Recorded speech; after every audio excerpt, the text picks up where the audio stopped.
তারপর প্রদীপ মহন্ত মুকুট পরিয়ে দিলেন আমাদের রানাঘাটের বিখ্যাত মিষ্টি পান্তুসের লাঠি জিলটা হাতে। আমরা শুরু করছি একটু পরে আমাদের নাটক মা মুঝে কেবল বানাবে। তার আগে আনন্দনী মহাশয়ের কাছ থেকে দু একটি কথা শুনে নেব। আজকে আমরা এখানে উপস্থিত হয়েছি পৌরসভা প্রাঙ্গণে নাটক দেখার জন্য। নাটকটি দেখি সবাই মিলে, নাটকটি উপভোগ করি, এই বলে আমরা সংক্ষিপ্ত বক্তব্য শেষ করছি। ধন্যবাদ।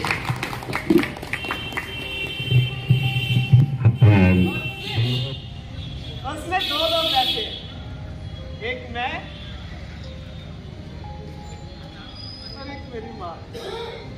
मैं सुबह काम पे जाता हूँ, शाम को लेकर आता हूँ शाम को।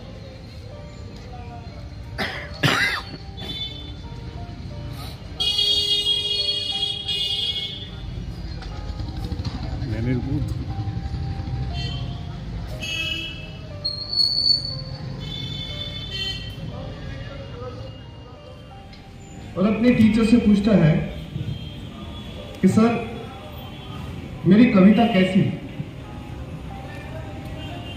पहली बार उसने कविता लिखी थी, छोटी फूटी सी कविता थी,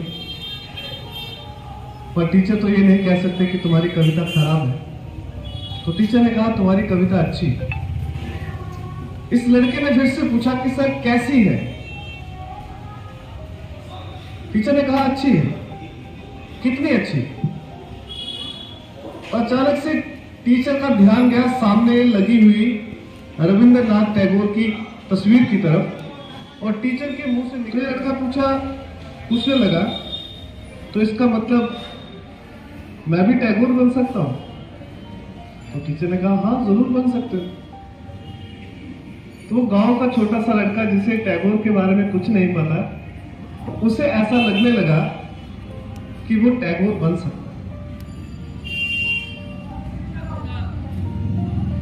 पर वो टैगोर बन नहीं पाया, या शायद बन भी गया।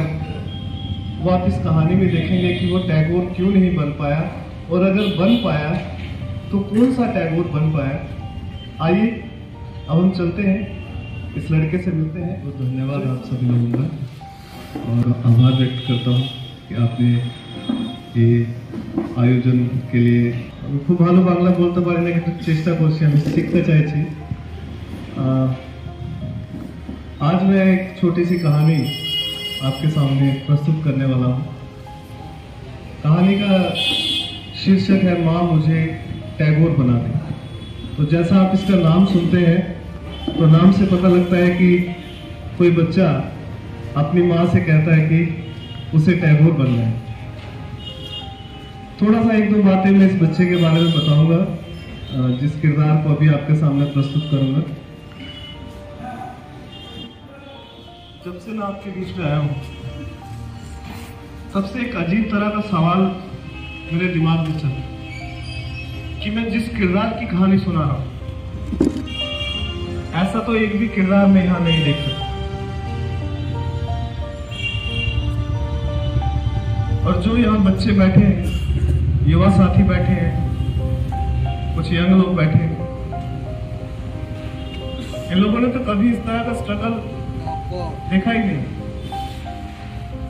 दीदी, जब हमारे घर में बच्चे पैदा होते हैं, हम लोग दुनिया भर की खुशियां उन बच्चों को देते हैं।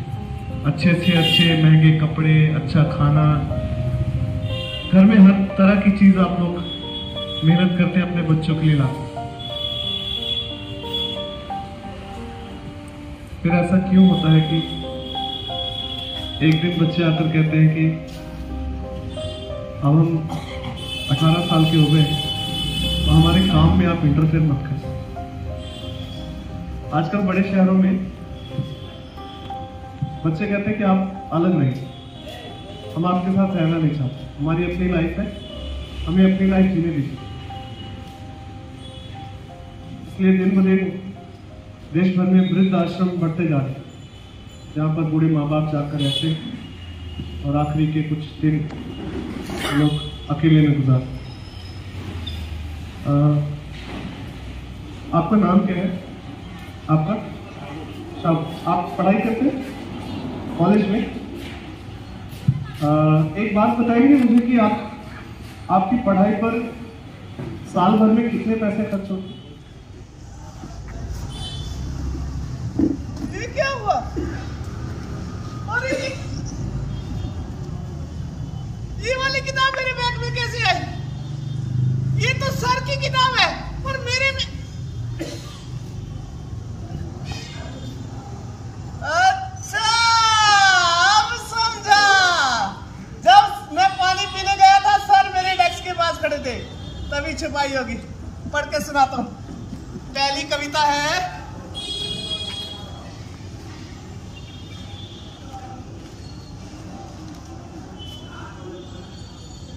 Tales of Bhola Grandpa.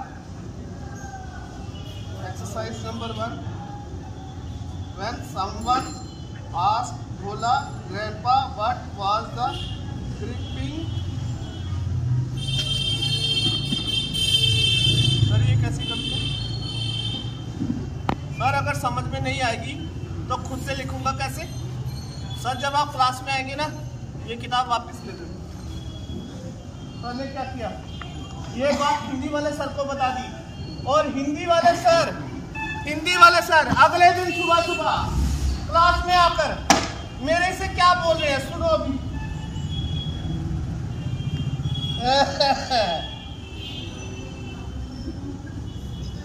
ये लड़का छोटा सा था तब से मेरी गोदी में खेलता है, कितना बड़ा हो गया। अरे देखो तो उधर बैठा पीछे है, इधर आ तो मेरे पास, इधर चल खड़े चल खड़े इधर चल इधर उंगली पकड़ सर की, चल इधर।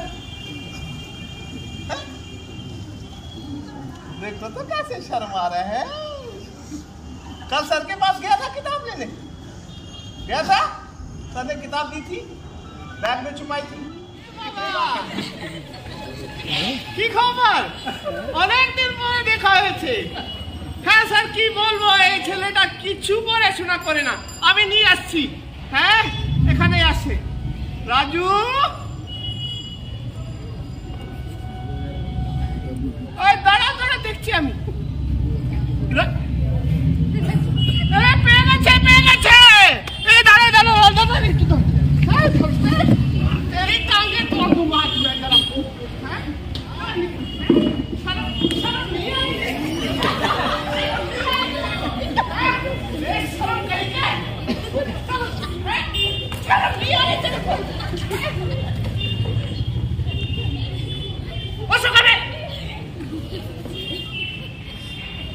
मास्टर बैठे पीछे अंग्रेजी वाले, नमस्ते कर पहले जाकर।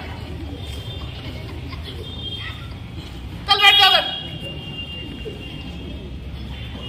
उधर मुंह कर, उधर देख रहे लोग। अभी सीरियस सीन चल रहा है, सीरियस सीन। हाँ ऐसे रोने वाला चेहरा बना कर रख। दीदी की बोलबो আমি 40,000 का मोबाइल लेकर दिया। फाइनल एग्जाम थे, मैंने लड़के हंसना मत पे टांगे तोड़ दूंगा तेरी। फाइनल एग्जाम थे दादा, मैंने कहा बेटा मोबाइल को छोड़ दे। रात को 1 बजे पकड़ा, ऐसे कान में मोबाइल लगाकर चद्दर देकर आई लव यू करने के लिए मोबाइल दिया था। बोल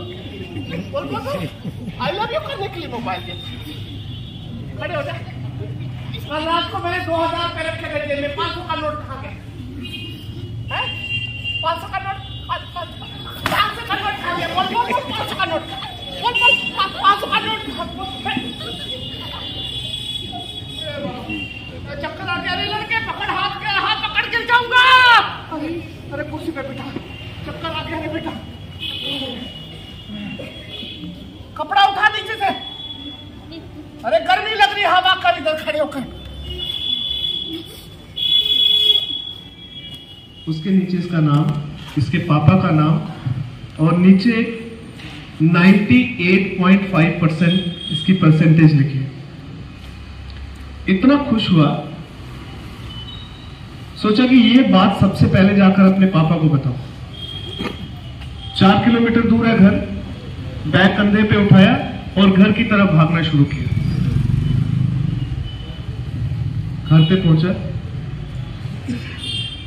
बैग बाहर निकाला, बैग से वो न्यूज़पेपर निकाला और न्यूज़पेपर हाथ में पकड़कर पिताजी के सामने खड़ा हो गया।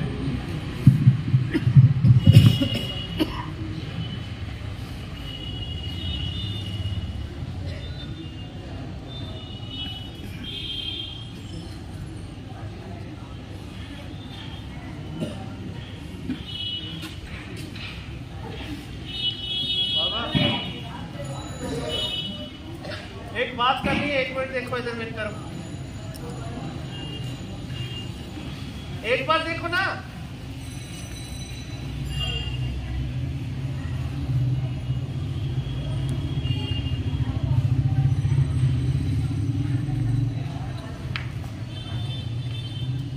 आपके पास क्या है उधर?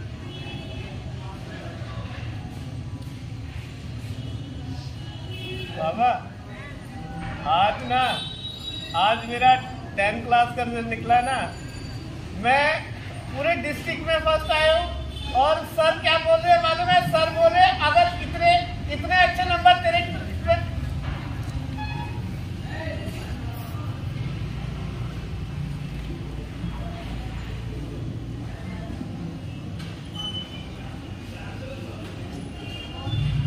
अखबार फाड़ क्यों दिया? अखबार क्यों फाड़ दिया?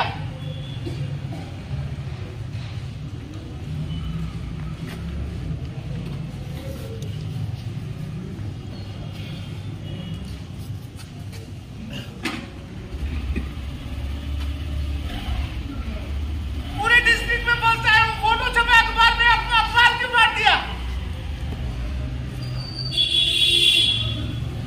बाबा 2 साल की तो बात है, 11th क्लास और 12th क्लास, उसके बाद तू जहाँ भी बोलेगा काम करने के लिए चला जाऊंगा। बाबा सर खाली 580 रुपए एडमिशन फीस है, किताबें स्कूल से मिल जाएंगी, पुरानी किताबें। और सर बोले यूनिफॉर्म भी दिलवा दूंगा स्कूल से। बाबा 2 साल की बात तो है, जाने दे 11th क्लास और 12th क्लास। सर बोले कि 12th क्लास में 25,000 रुपये स्कॉलरशिप मिलती है।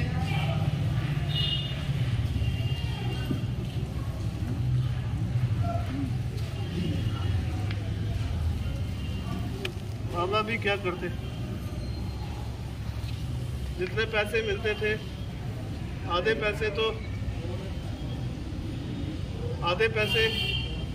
पैसे तो माँ की दवाई पर खर्च हो जाते। और वो बार वो जिसके घर में हम लोग रहते हैं ना, तो वो बार हमको बोलता था कि अगले 6 महीने के बाद तुम लोगों को यहाँ से निकाल देंगे।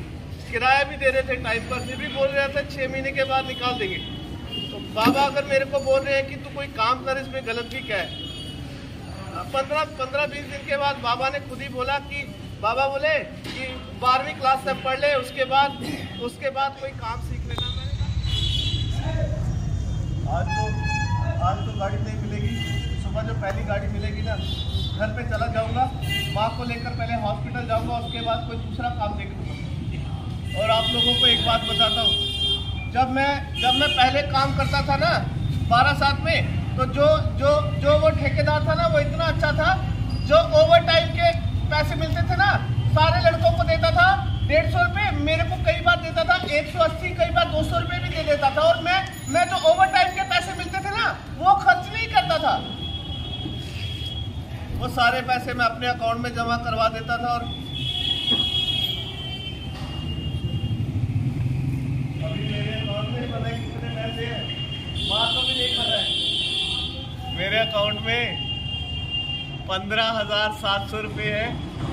कल जाऊंगा ना, जब एटीएम मेरे पास पड़ा हुआ है, स्टेशन के पास उतरूंगा, एटीएम से ना 15,000 रुपये निकाल कर माँ को दे दूंगा। माँ को पता है क्या बोलूँगा? माँ को बोलूँगा ठेकेदार से मिले। क्योंकि अगर मैंने माँ को ये बोला कि ठेकेदार ने पैसे नहीं दिए, माँ मेरे को कभी जाने नहीं देगी फिर से काम करने की। आप लोग प्लीज़ मेरे को माफ़ कर देना, ऐसे यहाँ पर चिल्लाना नहीं चाहिए।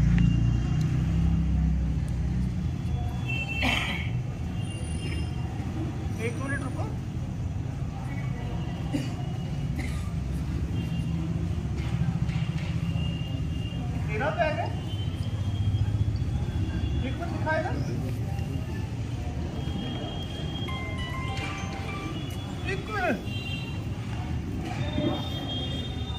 ऐसा कैसे हो सकता है?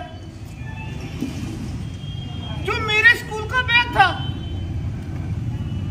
बिल्कुल ऐसा ही था। सर, मैंने जब से स्कूल छोड़ा है ना, जो मेरा बैग है ना सर, वो पीछे वाले कमरे में पड़ा रहता है, उसके ऊपर कितनी मिट्टी भी पड़ गई है। मैं तेरा बैग एक बार अपने कंधे पे लगाकर देख लूं, लगा लो, खाली एक बार ना अपने कंधे पे लगाकर देखता हूँ कैसा लगता है मेरे को। अब तो मैं जाता नहीं हूँ स्कूल, बस एक बार अपने कंधे पे लगाकर देखता हूँ कैसा लगता है।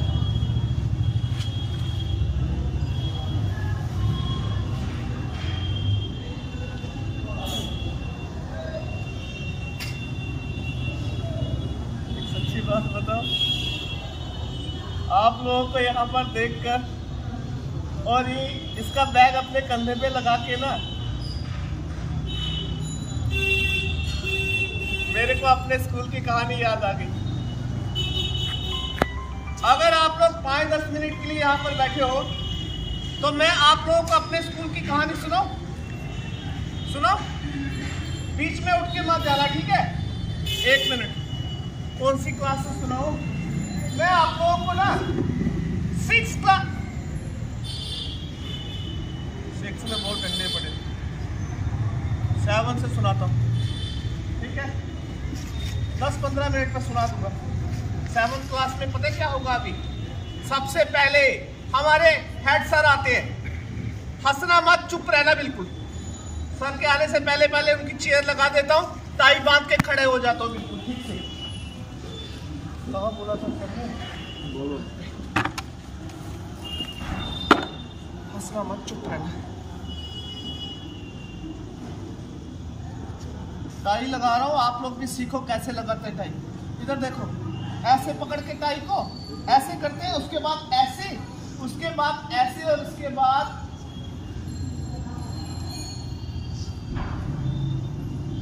इसको बताओ ये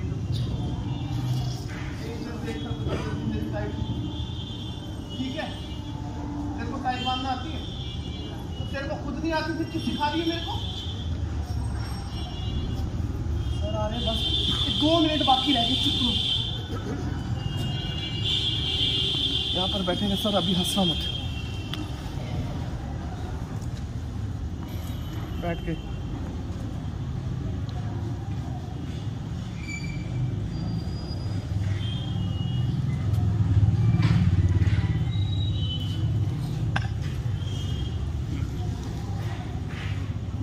सर, सर आज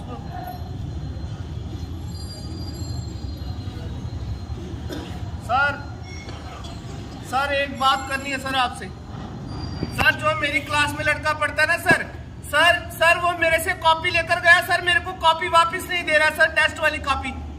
सर झूठ बोलता रहता सर, कभी बोलता है कॉपी गुम हो गई, कभी बोलता है कभी बोलता है कहीं, सर ऐसे ही करता रहता सर इधर ही बैठा हुआ है सर वो पीछे। एक दिन तू भी अपनी कविता लिखेगा, तेरे भीतर भी एक टैगोर है? मेरा प्यारा बच्चा, ताली बजा दो इसके लिए। जा जा जा जा।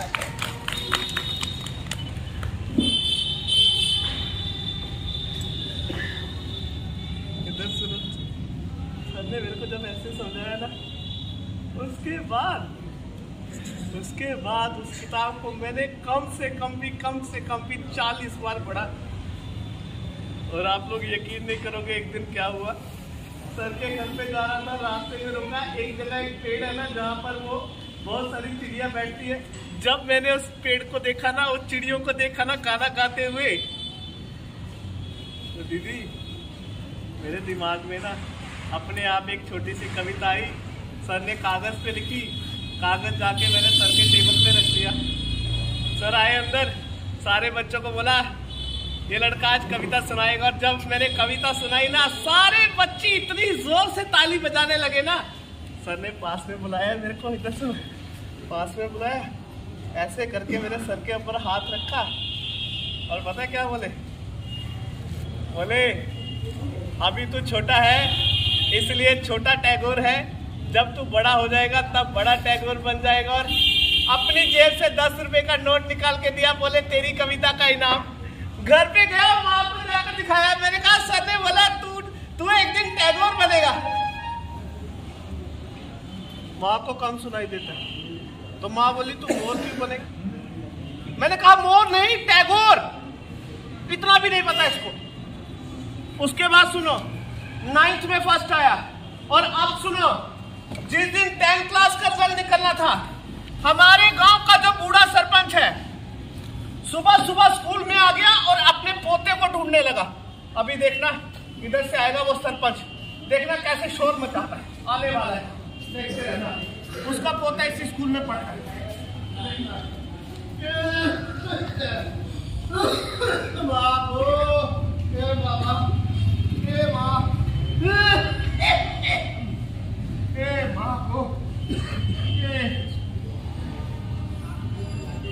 দাদা ভালো আছি তো? আমাকে চিনতে পারছে না?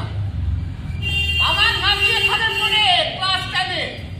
কি বলবো স্যার, এই ছেলেটা আমাকে খুব বিরক্ত করে।